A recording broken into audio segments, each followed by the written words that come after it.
Welcome, everybody. Thanks for taking the time to hop onto this video for this latest release of the software. That's version 4.14.2. And we're doing this sort of webinar on demand this time, so you have the opportunity to fit it into your schedule. You know, everybody's busy, lots of stuff going on out there, but still wanted to make this available to you so you could learn about what's new in this release and you could start to use some of these new updates and features.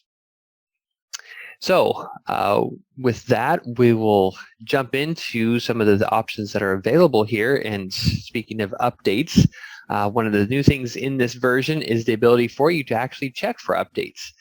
And you do that by coming up here to the Help menu and come to Check for Updates.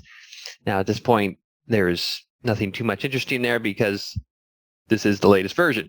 But as time goes on, that feature will continue to be available. So be sure to check in on that as the weeks go on and look for any new updates that we may have sent out with fixes and new features and so on. So again, that's in the Help menu, check for updates. Going on to some of the things that are more practical in this version, one of them relates to how plan page images for PDFs are converted and imported. Like you may be aware, when you go to the Pages button or from the Start Project window as well, and you bring a PDF into the software, those pages are converted to PNG files to make it easier for us to work with them in the software. And in this most recently release, we've made an option available for you to have those PNG files be compressed even further so that there's less memory storage space taken up on your hard drive or in your cloud storage or wherever it is that you're choosing to store your files. So you can make that change in the Tools and Settings, and that's right here in this section. So the PDF plan import image conversion. So there's the normal compression, which is this is the way that it has always come in, and so it has things are converted and compressed in that fashion. But if you hit the drop down, you have the option for the higher compression. You will note that there's a note about being a little bit slower, and that's not an ongoing slower. It's just during the conversion process. It just takes a little bit longer since it's compressing those files down further. The amount of savings is going to vary depending on the type of file that it is and what the image is like, but you'd be seeing something like 40 or 50% of a savings, of an improvement over what the standard version is. So again, if you're concerned about, especially if you have a lot of large files that you're working with and you're concerned about the amount of space that you're taking up for storage, then that might be a good option for you to consider. Going on to some page scale stuff that we made some changes to. As you know, if you come to the pages list and you right-click on a page, you can set an auto scale. So based on what the page information is saying, you could say it's a 1/4 inch per foot or so on. Down near the bottom, we had these engineering scales, and we've made some changes there to make them more in line with what people would expect for the imperial environment, if you're feet and inches and so on. So if you had been trying to use those before and they weren't really lining up with what your plans were, then we've made some changes so that they will. We've also been more explicit as to show what the 1 to 20 or the 1 to 30 means. The 1 inch equals 20 feet or 1 inch equals 10 feet and so on. So again, if you make use of those things, be aware that we've updated those to make those more consistent with the imperial environment. Going on to markup items or snapshots here, like you may be aware, I'm actually going to go over to the bookmark section here. You can open a snapshot that you've created, a bookmark or a snapshot, and it can be in a separate window like this. So this can be set anywhere off to the side. Previously, whenever you minimize the window, the main window that we had pulled this smaller window out of, it would minimize the snapshot window as well. And that for some users, that was becoming frustrating because they were trying to actually look at this window and compare it to some other things when they went to minimize the main window. So we've separated those two. So now you actually can have these open as separate windows. Of course, you can also resize them and zoom in and out, make them as large as you need to. But that big difference is that you can now control them independently and not have them disappear on you when you are just trying to minimize the main window. Going into the digitizer area and some changes that we've made there. To start with here, I'm going to just draw in a little segment line. And we've made changes that you can adjust the height of an LSF, or a linear square foot type of measurement. So if you're trying to measure like a wall and you're trying to get the square footage off of the height of the wall, so therefore you need to set the height. I'm going to come here to this application. I'm going to set this to LSF. There's different LSF type applications that are there. But when you set it to that, of course, you can set the height for it. And previously, this had been limited out, I think, around 20 feet or so, but we've increased that. So when you go to the custom, you can now go up to 720 inches. So a substantial increase there. It should give you plenty of space to be able to call the different square footage height of your walls or other vertical surfaces that you're trying to measure. Another exciting change that we've made for people is to be able to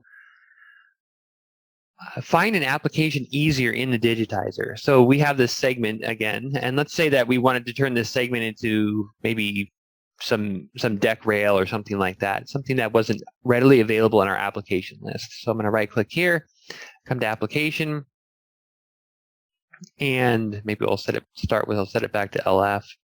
But if I come to the application list, here I don't see any options in my for a deck, so I can come down here to all applications. And previously there was this long list that you just sort of had to scroll through and find, and scroll down and so on. But now we've added in these filtering capabilities. We have a scroll bar on the side, but you can also just hop in here to the top, type in deck, and now we've filtered this to the deck applications. So now this has become much quicker to be able to find the applications that you're looking for. This is available over here, also in the LVM, LSF, LCB, all these separate line items. So that's, again, the way that you get to that would be in just your standard window of the application, all applications, and then you'll have that filter available to you that you can then, of course, clear and so on. Jumping over to layouts. I'm going to come here to the project tab, come to the framing layouts, and I'm going to choose to view all layouts just so we can see some features here. So what's not new here in this, but just so that you're aware of, is the ability for you to add annotations to the layout. So I could say type in or highlight a certain area there, or I could come to add a note. So I'll just type in a note here. Or that's the wrong note. I'm going to add this note here. And of course, this is something that you can change the heights or change the sizes of, bold, italicized, and making any color changes and so on. So you have these options here to annotate the framing layout. But now what we've allowed you to do, just based on user feedback, is the ability to copy and paste these annotations around on the page. So a couple of options there. I can select it here, and I'm going to do Control-C on the keyboard, and then I'm going to do Control-V, and so you'll see that it pasted another note that I can then drag around. In a similar fashion, I can come, if I have viewing multiple pages here, I can hold my mouse over top of this other page and hit Control-V, and now I have that note there as well. And then the other couple options here available are to be able to right-click, on the note and choose to copy. And I can also right-click anywhere over here in the digitizer, and I can choose to paste an annotation, and then it will be pasted into that location where I right-click. So again, I can repeat that over here, paste the annotation, and then I can also repeat that and do that on the same page.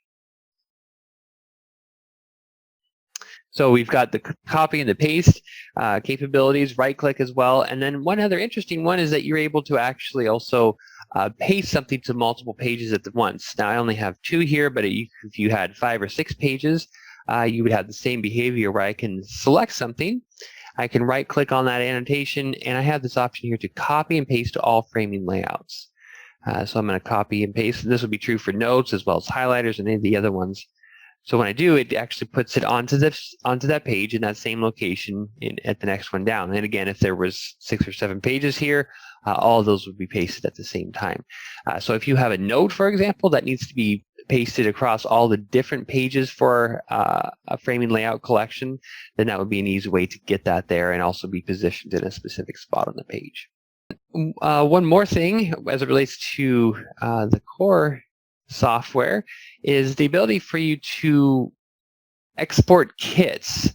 Now, again, that's nothing new in itself, but some of you have made kits and created them in such a way that they have custom products associated with them. And previously, that didn't work out as well. It didn't import very correctly when you were exporting a kit that had custom products with it and trying to then pull that back into another template. So we've made some changes with the import and export capabilities of kits. So now that you should be able to export and then import them into the template and that custom product that is associated with that kit, if it's been set as the initial product family, those will come along and should function the way that you would expect. And so then one other thing to point out, it relates to the hub feature, and I'm going to pull this down here. So you'll remember, if you're users of Hub, that back here in the tab over here, you can come to your account and you can come to this section. So I'm going to come to the reports area where I was just at. And then you have the ability to open custom reports, and that's going to open up the web version of the reports. Pull that over into the view here. So that's going to bring you to this web page where you can view different reports. And if you're an X2 user, you have the projects area where you can get reports on different team members and the product statuses and things like that. So you can get quite a bit of information there. And then if you're an X-cubed user, over here you also have the products reports that are available to you. So these reports also have been available previously, but what we've expanded on this time is to allow you further export capabilities, where you're not just exporting information about these only these collection of products that you're actually viewing in the table. Now they're actually we're exporting information for all that data. So if you want to take that into Excel and do a little bit more mining and understanding of what it is that you're calling and so on, there's a lot more information that's available to you to pull down. In a similar fashion, so this is for lumber, but this is also for engineered wood, or the EWP reports that are available, as well as the siding reports would also be ones that are there. So you can avail yourself of that to make use of that reporting capability in Hub. And if you're not familiar with Hub, maybe you actually, because you're a longtime user, we've actually still made that available to you. Encourage you to give that a try and see some of the opportunities that there are. A lot of reporting and information that you can take advantage of, as well as being able to do communication and sharing projects with both your salespeople, or if you don't have any of those, just with your outside contacts. Great way to be able to share files back with them.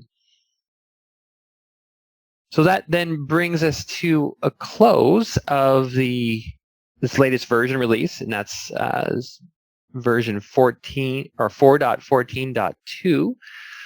So be looking for these updates, and looking forward to hearing any more feedback that you have of more changes and things that you'd like to see coming up. So thanks again for joining in, and have a good rest of your day.